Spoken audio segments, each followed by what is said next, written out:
எசாயா ஆகமம் அதிகாரம் 9. ஆனால் துயரமுற்றிருந்த நாட்டினருக்கு மனச்சோர்வு தோன்றாது. முற்காலத்தில் செபுலோன் நாட்டையும் நப்தலி நாட்டையும் ஆண்டவர் அவமதிப்புக்கு உட்படுத்தினார்.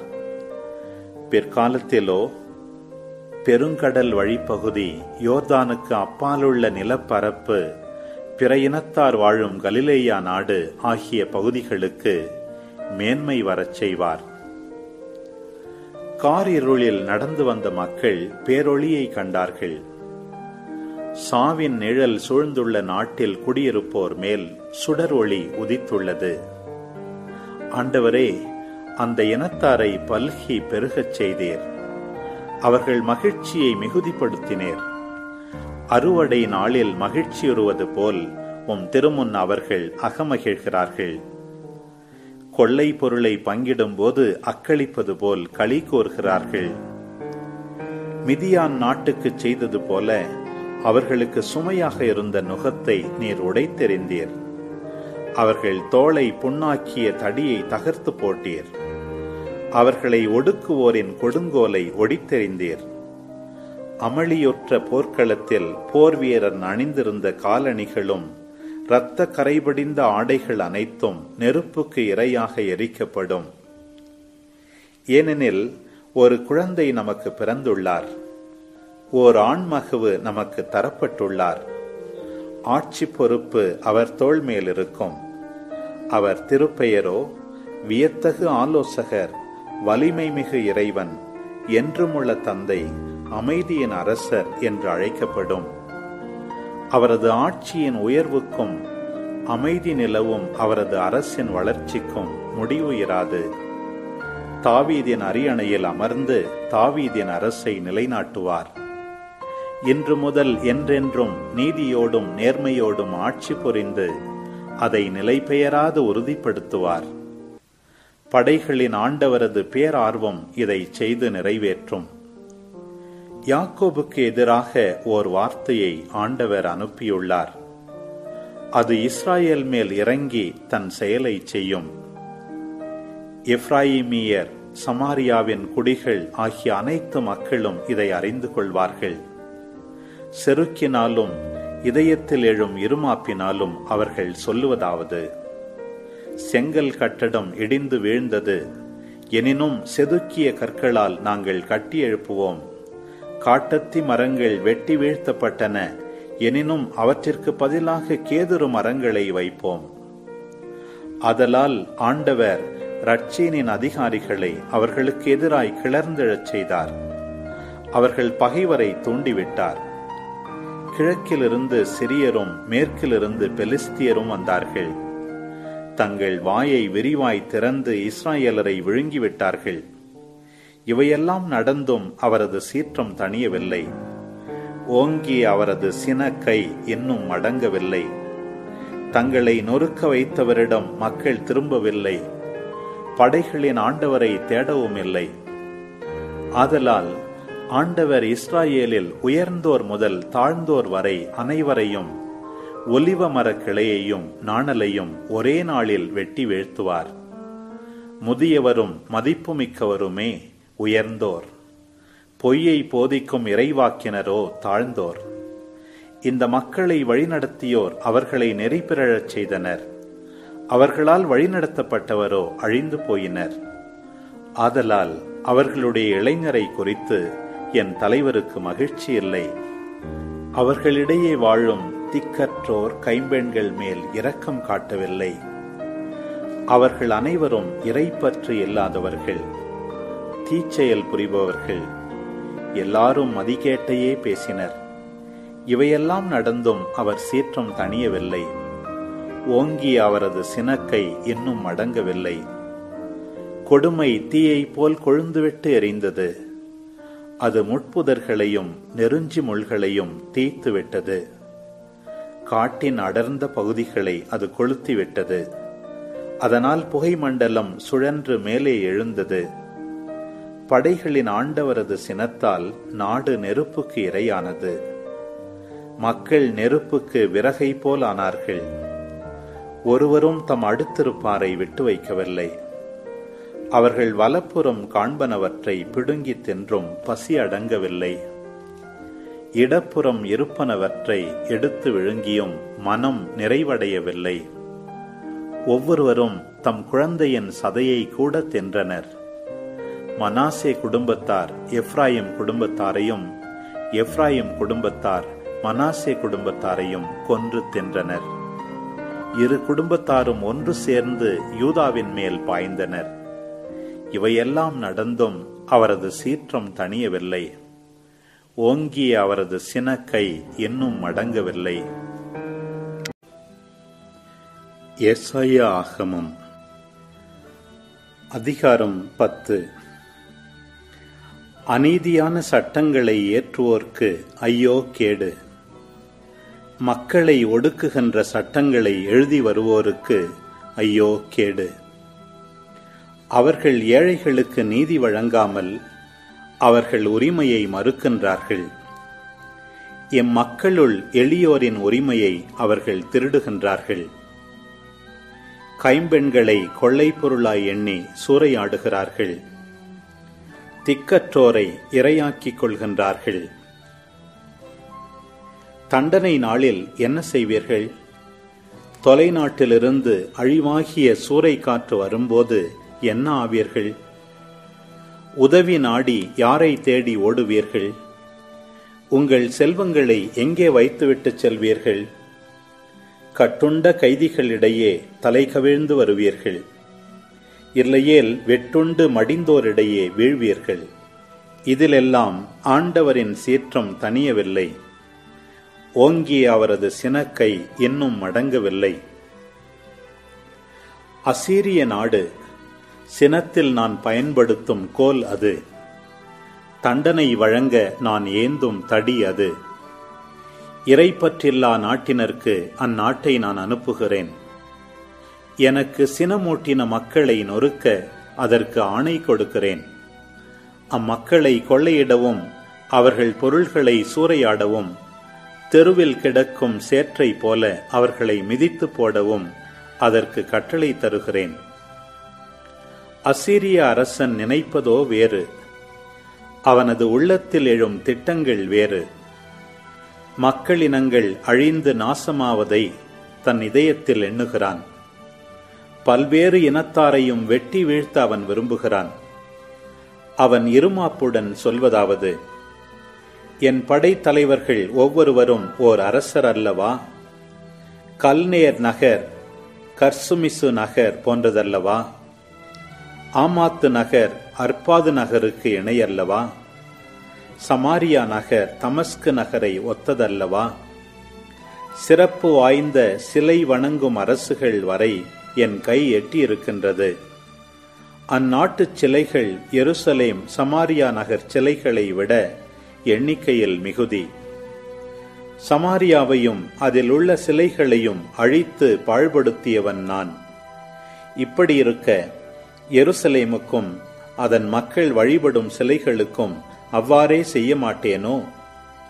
எனவே சீயோன் மலை மேலும் எருசலேமிலும் என் வேலைகள் அனைத்தையும் முடித்த பின் ஆணவம் நிறைந்த அசீரிய அரசனின் சிந்தனையை முன்னிட்டும் இருமாப்புடன் அவன் பேசிய பேச்சுகளை முன்னிட்டும் அவனை நான் தண்டிப்பேன் என்கிறார் என் தலைவர்.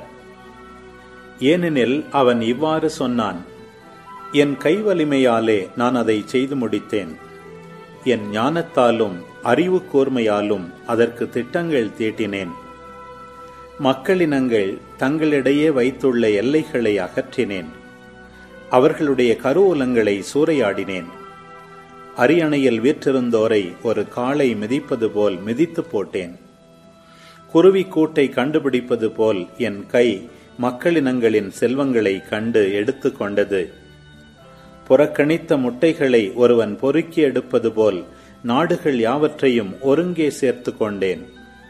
எனக்கெதிராக ஒருவரும் இறக்கை அடிக்கவில்லை, வாய் திறக்கவில்லை, கீச்சென்ற ஒலி எழுப்பவும் இல்லை. வெட்ட பயன்படுத்துகிறவனுக்கு மேலாக கோடரி தன்னை மேன்மை பாராட்டுவதுண்டோ? அறுப்பவனை விட தன்னை சிறப்பு மிக்கதாக வாள் கருத இயலுமோ? தன்னை தூக்கியவனை சுழற்றி வீச கைத்தடியால் கூடுமோ? மரம் அல்லாத மனிதனை தூக்க மரத்தாலான கோலால் இயலுமோ? ஆதலால் தலைவராகிய படைகளின் ஆண்டவர் பாழாக்கும் கொள்ளை நோயை அவனுடைய கொழுத்த வீரர்களிடையே அனுப்புவார். அவனது மேன்மையின் கீழ் தீ ஒன்றை வைப்பார். அவர் நெருப்பு மூட்டுவார், அது கொழுந்துவிட்டு எரியும். இஸ்ராயேலின் ஒளியானவர் நெருப்பாக மாறுவார். அதன் தூயவர் தீக்கொழுந்தாய் உருவெடுப்பார். அது அவனுடைய முட்புதர்களையும் நெருஞ்சி முள்களையும் ஒரே நாளில் சுட்டெரித்து சாம்பலாக்கிவிடும். வனப்பு மிக்க அவனுடைய காடுகள், செழிப்பு மிக்க அவனுடைய தோட்டங்கள் யாவும் உள்ளும் புறமும் அழிக்கப்படும். அது நோயாளி ஒருவன் உருக்குலைவதை ஒத்திருக்கும். அவனது காட்டில் மிகச் சில மரங்களே எஞ்சியிருக்கும். ஒரு சிறுவன் கூட அவற்றை எண்ணி எழுதிவிடலாம். அந்நாளில் இஸ்ராயேல் குடும்பத்தாருள் எஞ்சியிருப்போரும் யாக்கோபின் மக்களில் தப்பி பிழைத்தோரும் தங்களை அடித்து நொறுக்கிய நாட்டை இனி சார்ந்திருக்க மாட்டார்கள். மாறாக இஸ்ராயேலின் தூயவருக்கு உண்மையுள்ளவர்களாய் அவரையே சார்ந்திருப்பார்கள். யாக்கோபின் குடும்பத்தாருள் எஞ்சியிருப்போர் சிலர் வலிமை மிக்க இறைவனிடம் திரும்பி வருவர்.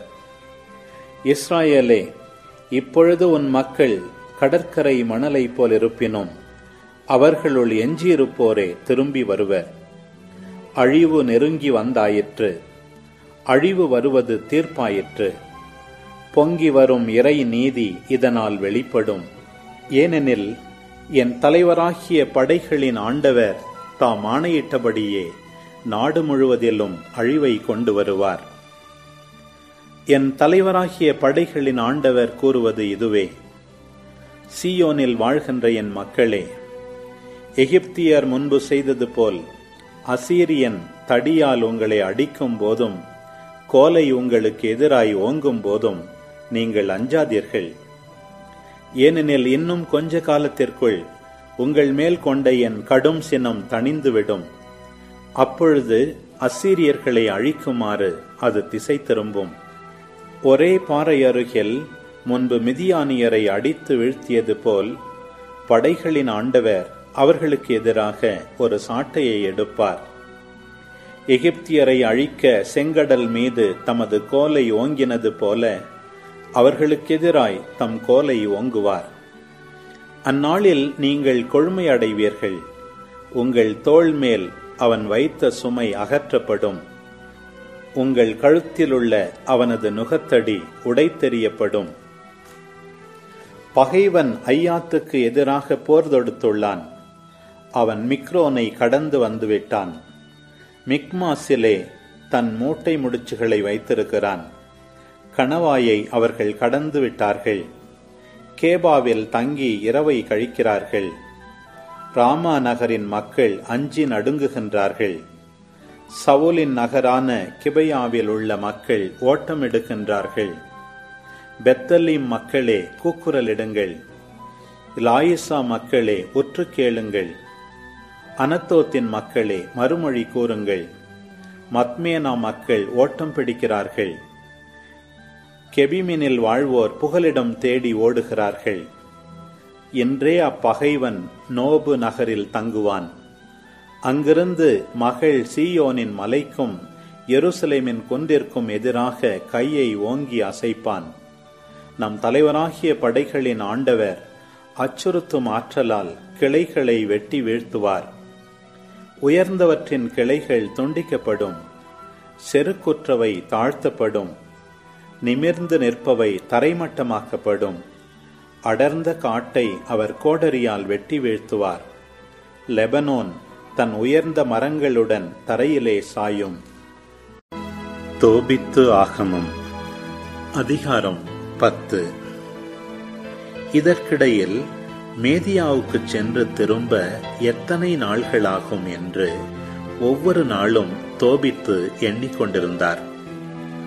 நாள்கள் நகர்ந்தனவே தவிர மகன் திரும்பி வரவில்லை.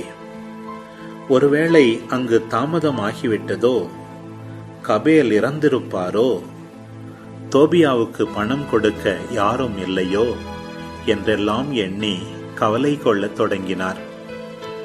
அவருடைய மனைவி அன்னா, என் மகன் மறைந்து விட்டான், அவனை இனி உயிரோடு காண முடியாதே என்று மகனை நினைத்து அழுது புலம்பத் தொடங்கினார். ஐயோ என் மகனே, என் கண்களின் ஒளியான உன்னை போகவிட்டேனே என்று கலங்கினார். தோபித்து, அன்பே, பேசாமல் இரு, கவலைப்படாதே, நம் மகன் நன்றாய்த்தான் இருக்கிறான். அங்கு அவர்களுக்கு எதிர்பாராமல் ஏதாவது நடந்திருக்கலாம். அவனுடன் சென்ற மனிதர் நம்பத்தக்கவர், நம் உறவினர்களுள் ஒருவர். அன்பே, மகனுக்காக வருந்தாதே, விரைவில் அவன் திரும்பி விடுவான் என்று தம் மனைவியை தேற்றினார். அதற்கு அன்னா, என்னிடம் பேசாதீர்கள், என்னை ஏமாற்ற வேண்டாம், என் மகன் இறந்து விட்டான் என்று புலம்பினார். நாள்தோறும் அன்னா ஓடிச் சென்று தம் மகன் சென்ற பாதையையே பார்த்து கொண்டிருப்பார். யாரையும் நம்ப மாட்டார். கதிரவன் மறைந்ததும் வீடு திரும்புவார். இரவெல்லாம் உறங்காமல் அழுது கொண்டே இருப்பார்.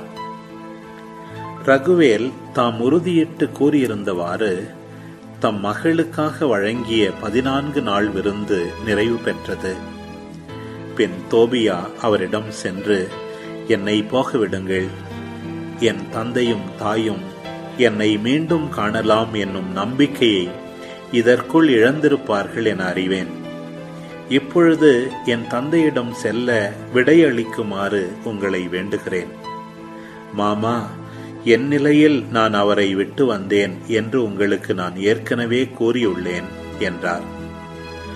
ஆனால் ரகுவேல் தோபியாவிடம், தங்கு மருமகனே, என்னுடன் தங்கியிரு, உன்னை பற்றி உன் தந்தை தோபித்திடம் தெரிவிக்க நான் தூதர்களை அனுப்புகிறேன் என்றார். அதற்கு அவர், வேண்டவே வேண்டாம், என் தந்தையிடம் செல்ல விடையளிக்குமாறு உங்களை வேண்டுகிறேன் என்று வலியுறுத்தினார். ரகுவேல் எழுந்து தோபியாவின் மனைவி சாராவையும் தம் உடைமையிலெல்லாம் பாதியையும், ஆண் பெண் பணியாளர்களையும், காளைகள், ஆடுகள், கழுதைகள், ஒட்டகங்கள், துணி, பணம், வீட்டுக்குரிய பொருள்கள் ஆகிய அனைத்தையும் அவரிடம் ஒப்படைத்து பிரியாவிடை கூறினார். தோபியாவை கட்டி தழுவியபடி, மருமகனே, நலமுடன் போய் வா, உன் பயணம் இனிதே அமையட்டும், விண்ணக ஆண்டவர் உனக்கும் உன் மனைவி சாராவுக்கும் வளம் அருள்வாராக, நான் இறக்கும் முன் உங்கள் குழந்தைகளை காண்பேனாக என்றார். பின் தம் மகள் சாராவிடம், மகளே, உன் மாமனாரின் வீட்டிற்கு புறப்பட்டுச் செல், இன்று முதல் அவர்கள் உன் பெற்றோருக்கு ஒப்பானவர்கள், மனநிறைவோடு போய் வா, என் வாழ்நாள் முழுவதும் உன்னை பற்றி நல்லதே கேட்பேனாக என்று கூறி அவர்களை வழி அனுப்பி வைத்தார். எதினா தோபியாவிடம், என் அன்புக்குரிய மருமகனே, ஆண்டவர் உம்மை நலமுற அழைத்துச் செல்வாராக, நீரும் என் மகள் சாராவும் பெற்றெடுக்கும் குழந்தைகளை நான் இறக்குமுன் காண்பேனாக. ஆண்டவர் திருமுன் என் மகளை உம்மிடம் ஒப்படைக்கிறேன், உம் வாழ்நாள் முழுவதும் அவள் கண்கலங்காமல் பார்த்து கொள்ளும். மருமகனே, மனநிறைவோடு போய் வாரும், இன்று முதல் நான் உம் அன்னை, சாரா உம் மனைவி, நம் வாழ்வில் எந்நாளும் வளமாக வாழ்வோமாக என்று கூறி அவர்கள் இருவரையும் முத்தமிட்டு இனிதே வழி அனுப்பி வைத்தார். தோபியா, என் வாழ்நாளெல்லாம் உங்களை மதிப்பதே எனக்கு மகிழ்ச்சி என்று கூறி ரகுவேலிடமிருந்தும் அவருடைய மனைவி எதினாவிடமிருந்தும் நலமோடும் மகிழ்ச்சியோடும் விடை பெற்றார். விண்ணுக்கும் மண்ணுக்கும் ஆண்டவரும் அனைத்துக்கும் மன்னருமானவரே தம் பயணத்தை வெற்றியாக நடத்தி கொடுத்தமைக்காக அவரை போற்றினார். தோபித்து ஆகமம் அதிகாரம் 11. அவர்கள் நினிவேக்கு எதிரே இருந்த காசேரின் நகரை நெருங்கிய பொழுது, ரஃபேல், உம் தந்தையை என் நிலையில் விட்டு வந்தோம் என்பது உமக்கு தெரியும். எனவே உம் மனைவிக்கு முன்னரே நாம் விரைந்து சென்று மற்றவர்கள் வந்து சேர்வதற்குள் வீட்டை ஒழுங்குபடுத்துவோம் என்றார். ரஃபேல் தோபியாவிடம் மீனின் பித்தப்பையை கையில் எடுத்துக்கொள்ளும் என்றார். இருவரும் ஒன்றாகச் சென்றனர். நாயும் அவர்களை பின்தொடர்ந்து சென்றது. இதற்கிடையில் அன்னா தம் மகன் வரும் வழியை பார்த்த வண்ணம் அமர்ந்திருந்தார்.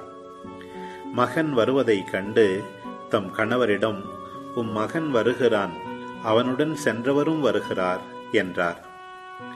தோபியா தம் தந்தையை அணுகும் முன் ரஃபேல் அவரிடம், உன் தந்தை பார்வை பெறுவது உறுதி.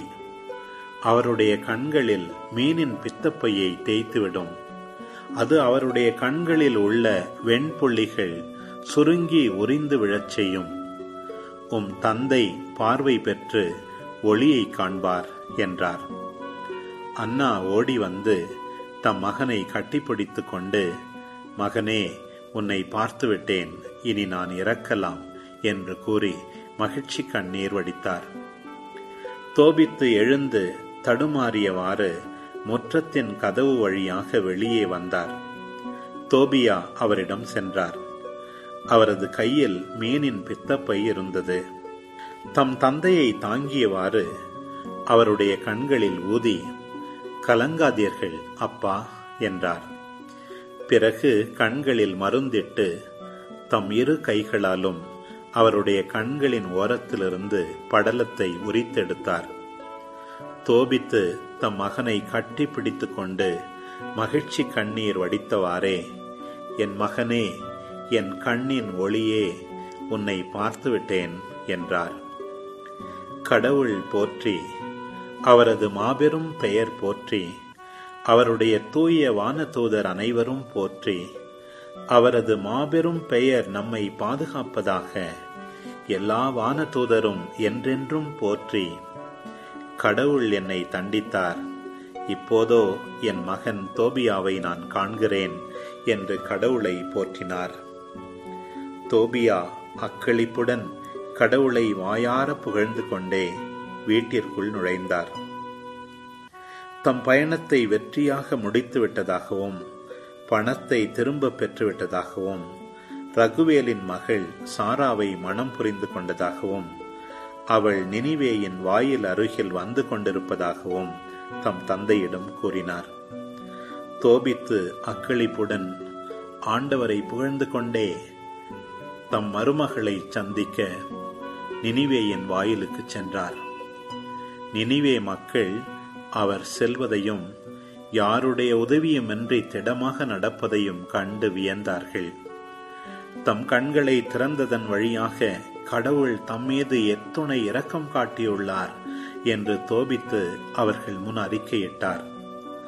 தம் மகன் தோபியாவின் மனைவி சாராவை சந்தித்து வாழ்த்தினார்.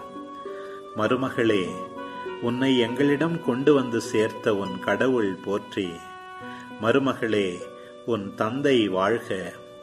என் மகன் தோபியாவுக்கும் என் வாழ்த்துகள், உனக்கும் என் வாழ்த்துகள். மருமகளே, உன் வீட்டிற்குள் வா. நலம், பேறு, மகிழ்ச்சி ஆகிய அனைத்தும் உன்னோடு வருக என்று வரவேற்றார். நினிவேயில் இருந்த யூதர்கள் அனைவருக்கும் அது ஓர் இனிய நாள். தோபித்தின் நெருங்கிய உறவினர் அகிகாரும் நாதாப்பும் அவரது மகிழ்ச்சியில் கலந்து கொண்டார்கள். தோபித்து ஆகமம் அதிகாரம் 12. திருமண விழா முடிந்ததும் தோபித்து தம் மகன் தோபியாவை அழைத்து, மகனே, உன்னுடன் பயணம் செய்த இளைஞருக்கு இப்பொழுது சம்பளம் கொடுத்துவிடு. உரிய தொகையை விட மிகுதியாகவே கொடு என்றார். அதற்கு அவர், அப்பா, அவருக்கு எவ்வளவு சம்பளம் கொடுக்கட்டும்? நாங்கள் கொண்டு வந்த தொகையில் பாதியை அவருக்கு கொடுத்தாலும் தகும். ஏனெனில் அவர் என்னை நலமே திரும்ப அழைத்து வந்து சேர்த்தார். என் மனைவியை நலம் பெறச் செய்தார். பணத்தை என்னுடன் கொண்டு வந்தார். உங்களுக்கு நலம் அளித்தார். இவற்றுக்கெல்லாம் சேர்த்து எவ்வளவு கொடுக்கலாம் என்று கேட்டார். தோபித்து அவரிடம், மகனே, அவர் கொண்டு வந்த அனைத்திலும் பாதியை பெறுவதற்கு அவருக்கு தகுதி உள்ளது என்றார். பின்னர் ரஃபேலை அழைத்து, நீர் கொண்டு வந்த அனைத்திலும் பாதியை சம்பளமாக எடுத்துக்கொண்டு நலமே சென்று வருக என்று கூறினார். அப்பொழுது ரஃபேல் அவர்கள் இருவரையும் தனியாக அழைத்து பின்வருமாறு கூறினார். கடவுளை புகழுங்கள். அவர் உங்களுக்கு செய்த நன்மைகளை எல்லா உயிர்கள் முன்னும் அறிக்கையிடுங்கள். அவரது பெயரை புகழ்ந்து பாடுங்கள். மனிதர் அனைவர் முன்னும் கடவுளின் செயல்களை போற்றி புகழ்ந்து அறிக்கையிட தயங்காதீர்கள். மன்னரின் இரகசியத்தை காப்பது சிறந்தது. கடவுளின் செயல்களை எடுத்துரைப்பதும் அறிக்கையிடுவதும் அதனினும் சிறந்தது. நல்லதை செய்யுங்கள், தீமை உங்களை அணுகாது. அநீதியாகச் சேர்த்த செல்வத்தை விட உண்மையான மன்றாட்டு சிறந்தது. ஆனால் நீதியுடன் இணைந்த தர்மம் அதைவிடச் சிறந்தது. அநீதியாகச் சேர்த்த செல்வத்தை விட நீதியாகச் சேர்த்த சிறிதளவு செல்வம் சிறந்தது. தர்மம் சாவினின்று காப்பாற்றும், எல்லா பாவத்தினின்றும் தூய்மையாக்கும். தர்மம் செய்வோரின் வாழ்வை அது நிறைவுள்ளதாக்கும். பாவமும் அநீதியும் புரிவோர் தங்களுக்கு தாங்களே கொடிய எதிரிகள். முழு உண்மையையும் உங்களுக்கு எடுத்துரைப்பேன். எதையும் உங்களிடமிருந்து மறைக்க மாட்டேன். மன்னரின் இரகசியத்தை காப்பது சிறந்தது, கடவுளின் செயல்களை எடுத்துரைப்பது அதனினும் சிறந்தது என்று முன்பே உங்களுக்கு சொல்லியிருக்கிறேன். நீரும் சாராவும் மன்றாடிய போது நான் தான் உங்கள் வேண்டுதல்களை எடுத்துச் சென்று ஆண்டவரின் மாட்சிமிகு திருமுன் ஒப்படைத்தேன். இறந்தோரை நீர் புதைத்து வந்தபோதும் நான் அவ்வாறே செய்தேன். நீர் உணவு அருந்துவதை விட்டு எழுந்து வெளியே சென்று இறந்தோரை அடக்கம் செய்ய தயங்காத போது நானே உம்மை சோதிக்க அனுப்பப்பட்டேன். அதேபோல் உமக்கும் உம் மருமகள் சாராவுக்கும் நலம் அருள கடவுள் என்னை அனுப்பினார். நான் ரஃபேல், ஆண்டவருடைய மாட்சிமிகு திருமுன் பணிபுரியும் 7 வானதூதர்களுள் ஒருவர் என்றார். அதிர்ச்சி மேலிட இருவரும் அச்சத்துடன் குப்புற விழுந்தனர். ரஃபேல் அவர்களிடம், அஞ்சாதீர்கள், உங்களுக்கு அமைதி பெருகட்டும். கடவுளை என்றென்றும் புகழுங்கள். என் விருப்பப்படி அன்று, கடவுளின் திருவுளப்படியே நான் உங்களோடு இருந்தேன். உங்கள் வாழ்நாள் முழுவதும் கடவுளை புகழ்ந்து பாடுங்கள். நான் ஒன்றும் உண்ணவில்லை, நீங்கள் கண்டதெல்லாம் வெறும் காட்சியே என அறிந்து கொள்ளுங்கள். இப்பொழுது உலகில் இருக்கும் பொழுதே ஆண்டவரை போற்றுங்கள். கடவுளது புகழை அறிக்கையிடுங்கள். இதோ நான் என்னை அனுப்பியவரிடமே திரும்புகிறேன். உங்களுக்கு நிகழ்ந்த இவற்றையெல்லாம் எழுதி வையுங்கள் என்றார். பின்னர் விண்ணகம் நோக்கிச் சென்றார். அவர்கள் தரையிலிருந்து எழுந்தபோது ரஃபேலை காண முடியவில்லை. அவர்கள் கடவுளை பாடி புகழ்ந்தார்கள்.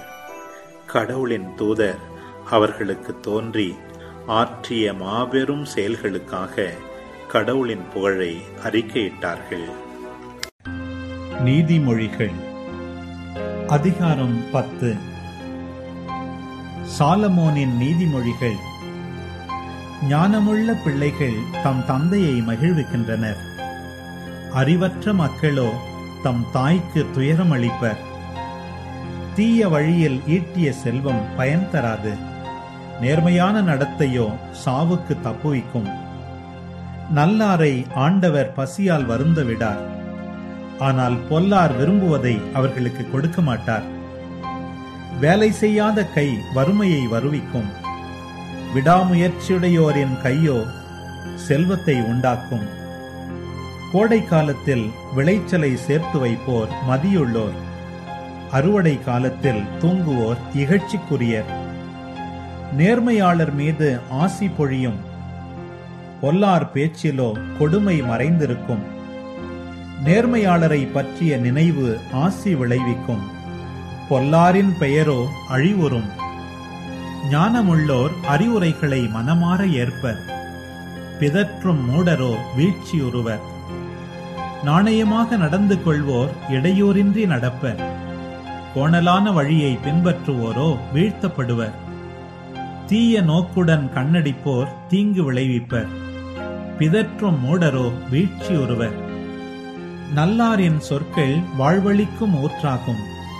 பொல்லாரின் பேச்சிலோ கொடுமை மறைந்திருக்கும். பகைமை சண்டைகளை எழுப்பிவிடும். தனக்கிழைத்த தீங்கு அனைத்தையும் அன்பு மன்னித்து மறக்கும். விவேகமுள்ளவர்களின் சொற்களில் ஞானம் காணப்படும். மதிகெட்டவர்களின் முதுகிற்கு பிரம்பே ஏற்றது. ஞானமுள்ளோர் அறிவை தம்மகத்தே வைத்திருப்பர். மூடர் வாய் திறந்தால் அழிவு அடுத்து வரும். செல்வரின் சொத்து அவருக்கு அரணாயிருக்கும். ஏழையரின் வறுமை நிலை அவர்களை இன்னும் வறியோராக்கும். நேர்மையாளர் தம் வருமானத்தை வாழ்வதற்கு பயன்படுத்துகின்றனர். பொல்லாதவரோ தம் ஊதியத்தை தீய வழியில் செலவழிக்கின்றனர். நல்லுரையை ஏற்போர் மெய்வாழ்வுக்கான பாதையில் நடப்பர். கண்டிப்புரையை புறக்கணிப்போரோ தவறான வழியில் செல்வர். உள்ளத்தின் வெறுப்பை மறைப்போர் பொய்யர். வசைமொழி கூறுவோர் மடையர். மட்டுக்கு மிஞ்சின பேச்சு அளவற்ற தீமைகளை விளைவிக்கும். தம் நாவை அடக்குவோர் விவேகமுள்ளோர். நல்லாரின் சொற்கள் தூய வெள்ளிக்கு சமம். பொல்லாரின் எண்ணங்களோ பதருக்கு சமம். நல்லாரின் சொற்கள் பிறருக்கு உணவாகும். செருக்கு நிறைந்தோரின் மதிகேடு அவர்களை அழித்துவிடும். ஆண்டவரின் ஆசி செல்வம் அளிக்கும். அச்செல்வம் துன்பம் கலவாது அளிக்கப்படும் செல்வம். தீங்கிழைப்பது மதிகெட்டோர்க்கு மகிழ்ச்சி தரும் விளையாட்டு. ஞானமே மெய்யறிவு உள்ளோர்க்கு மகிழ்ச்சி தரும். பொல்லார் எதற்கு அஞ்சுவரோ அதுவே அவர்களுக்கு வரும். கடவுளுக்கு அஞ்சி நடப்போர் எதை விரும்புகின்றனரோ அது அவர்களுக்கு கிடைக்கும். சுழல் காற்றுக்கு பின் பொல்லார் இராமற் போவர். கடவுளுக்கு அஞ்சி நடப்பவர்களோ என்றுமுள்ள அடித்தளம் போல நிற்பார்கள். பல்லுக்கு காடியும் கண்ணுக்கு புகையும் எப்படி இருக்குமோ அப்படியே சோம்பேறிகள் தங்களை தூது அனுப்பினோர்க்கு இருப்பர். ஆண்டவரிடம் கொள்ளும் அச்சம் ஆயுளை நீடிக்கச் செய்யும். பொல்லாரின் ஆயுட்காலம் குறுகிவிடும். நல்லார் தாம் எதிர்பார்ப்பதை பெற்று மகிழ்வர். பொல்லார் எதிர்பார்ப்பதோ அவர்களுக்கு கிட்டாமற் போகும். ஆண்டவரின் வழி நல்லார்க்கு அரணாகும். தீமை செய்வோர்க்கோ அது அழிவை தரும். கடவுளுக்கு அஞ்சி நடப்போரை ஒருபோதும் அசைக்க இயலாது. பொல்லாரோ நாட்டில் குடியிருக்க மாட்டார். கடவுளுக்கு அஞ்சி நடப்போரின் வாயினின்று ஞானம் பொங்கி வழியும். வஞ்சகம் பேசும் நா துண்டிக்கப்படும். கடவுளுக்கு அஞ்சி நடப்போரின் சொல்லில் இனிமை சொட்டும். பொல்லாரின் சொற்களிலோ வஞ்சகம் பொங்கி வழியும்.